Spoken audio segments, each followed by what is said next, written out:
So I launched a vision of mine yesterday and kind of announced that I have Instagram, Launch Your Rocket. But let me tell you, this was not easy. And fear has held me back for a long time, and probably worrying a little bit about what people would think. And all these little voices just kept keeping me from living my life authentically. But I finally just clicked public on my Instagram, and then I had a God moment. And I really want to explain why this moment was so powerful. And in order to do so, I have to go back 25 years. So after I lost my baby girl, Brianna, birth, my life was shattered into pieces, and I felt really broken, and I was questioning everything, especially God, and I was angry. And then a pastor named Corey and his beautiful wife, Edie, moved into a house right next door, and they became my lifeline, and they didn't preach to me or overwhelm me. They just walked alongside me, gently nurturing through the most painful season of my life. And their love and their faith, it challenged me to wrestle with my questions and ultimately lead me to a personal relationship with God. Their kindness had changed the trajectory of my whole life, helping me to know God more deeply. Okay, fast forward. Well, yesterday, I was a bundle of nerves. I was anxious and second-guessing myself of putting my stupid stuff on Instagram. Excuses, distractions, and fear. But I finally just hit public on my Instagram. Well, not 5 minutes later, God shouted at me. The very first person to reach out wasn't just anyone. It was Edie, the same woman who walked me through the hardest season of my life 30 years ago.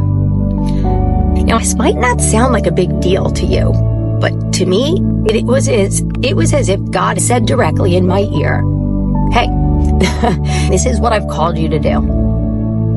You see, people talk about hearing God, how he speaks to them, and I've always thought, I've never heard his voice like thunderclaps from the heavens. But here's what I've learned. God often speaks through people. He doesn't shout. He whispers. He moves subtly and gently through people and moments he places in our path. And yesterday, God's whisper through Edie, it wasn't subtle this time. It was unmistakable. So, if you're wondering if you're hearing God, just pause and look around. Is there someone reaching out to you, a feeling in your heart that won't let go? Is God speaking to you, me, but we're too distracted to hear him?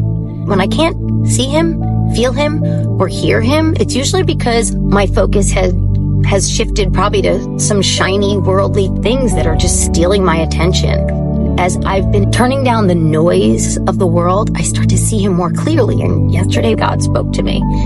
Because Edie's message wasn't just a message, it was God, loud and clear, speaking through her. And here's the kicker.